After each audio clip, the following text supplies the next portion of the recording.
अस्सलामुअलैकुम, welcome in मीरअप्स kitchen with health tips. सेहतमंद ज़िंदगी की तरफ एक जायकेदार कदम, आइए बनाते हैं कुछ ख़ास आपके अपने मीरअप्स किचन में। तो फ्रेंड्स, आज मैं आपसे शेयर करने जा रही हूँ सफ़ेद चना चाट की रेसिपी। बहुत ही यमी बनकर तैयार होती है। ब्लैक चना चाट की रेसिपी मैं ऑलरेडी आपसे शेयर कर चुकी हूँ। अगर आप देखना चाहें तो मेरे चैनल पर देख सकते हैं। तो आज हम बनाएंगे सफ़ेद चना की चाट, जो आप मेहमानों को भी सर्व कर सकते हैं, एज अ स्नैक्स भी इंजॉय कर सकते हैं। तो चलिए स्टार्ट करते हैं। बिस्मिल्लाहिर्रहमानिर्रहीम। तो यहाँ पे मैंने 3 कप सफ़ेद चने ले लिए हैं, जिसको मैंने ओवरनाइट सोक करके रखा था और फिर मैंने इसको बॉईल कर लिया है। और अब इसमें हम ऐड कर देंगे 2 मीडियम साइज़ के प्याज, बिल्कुल बारीक कट करके। इनको मैंने 1 घंटे के लिए सिरका लगा कर रख दिया था। आप 15 से 20 मिनट के लिए भी लगा कर रखें तो इनफ है। तो छोटे छोटे क्यूब्स में मैंने यहाँ पे कट कर लिए हैं। 2 मीडियम साइज़ के टमाटर, इनके सीड्स मैंने निकाल दिए थे, यानी बीज इसको हम रिमूव कर देंगे। तो सभी वेजिटेबल्स को हम बिल्कुल छोटे छोटे कट करेंगे।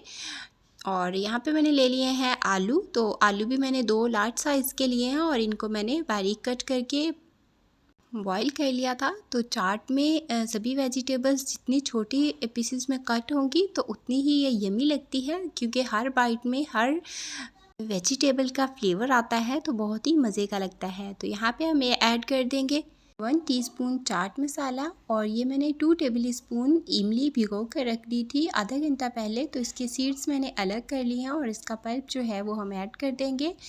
और यहाँ पे 1 टेबल स्पून मैंने इसमें 1 टीस्पून सफ़ेद नमक ऐड किया है, 1 टीस्पून सुरख मिर्च का पाउडर, 1.5 टीस्पून। और साथ ही हम इसमें ऐड कर देंगे सब्ज़ धनिया और पुदीना, बिल्कुल बारीक चॉप करके। तो बस अब सभी इंग्रेडिएंट्स को हम अच्छे से कर लेंगे मिक्स।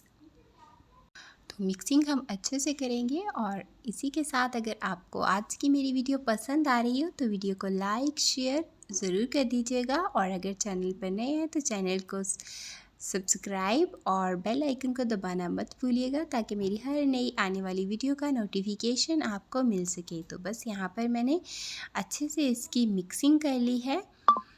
और अगर आप यहाँ पर इमली की चटनी जो है वो पका कर ऐड करें तो फिर क्या ही बात है, बहुत ही यमी बनेगी। तो बस फाइनली इसको हम कर लेंगे डिश आउट। और आप इसको इस तरह से अब सर्व कर सकते हैं। और सर्व करते टाइम आप इस पर लेमन ज़रूर से स्क्वीज़ कीजिएगा, उससे बहुत ही अच्छा इसका टेस्ट आता है।